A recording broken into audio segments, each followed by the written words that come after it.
Alright folks, I'll hopefully have T-Bone part 2 out sometime soon. I just wanted to do another video on something else completely different at the moment. And I want to talk to you about a story which I recently remembered. Now this story starts off with a lovely young lady who had already been in the hospital twice in the last week, both times for ODing on drugs. She has an extensive history of drug abuse from when she was in her early teens. Both her partner as well also has an extensive history of drug dealing. And for the sake of this story, we shall refer to her as Junkette. Now, instantly upon standing your eyes upon her, you could tell that she was just completely drug fucked. Her hair was ripped out in places, she had facial sores and hollowing, and to top it off, this woman was approximately 35 kilograms and was about 5'2", very underweight. Also, she identified as a black woman despite being white. Anyway, we'll get into what she's presenting with. Number 1, drug abuse. Number 2, suicidal ideation. Number 3, short person syndrome. Number 4, trans race, so possible mental illness there. Now my first interaction with Junkette was, ironically enough, like most interactions with fucked up patients, pretty pleasant. We exchanged pleasantries and we got along well. She spoke to me and I was cautiously curious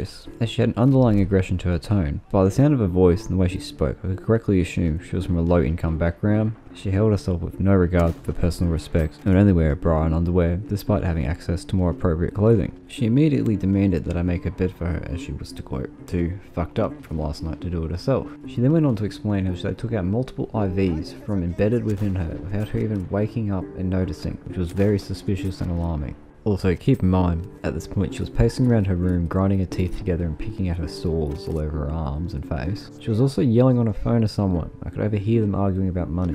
I took my time with making her bed as I wanted to gain her trust in case of any potential issues with her in the future, which was seeming to be likely. So I started making small talk, and to be honest, I can't remember what she was saying because I couldn't particularly understand her and it wasn't important, but it worked and she eventually warmed up to me a bit. I finished making her bed and departed the room, thanking her for the chat and saying that I hope she feels better soon. Anyway, now we fast forward by about 2 hours or so and I'm just returning from my break, and on my way back into the ward I spotted a suspicious looking fellow with facial sores and hollowing as well. I started tailing him, but I could safely guess which room he was going into. I knew Junkette and her partner had already been struggling on the phone, primarily in the morning, arguing about money specifically. I had this very suspicious and uncomfortable feeling of having them on the ward, so I hung around outside her room for a bit. I saw them both go and hide in her bathroom, and then I heard them arguing and yelling, so I knew I had to go check. So I went into the room, opened the door, only to find her lying down with a syringe full of something in it next to her and a tourniquet on her arm, ready to shoot up.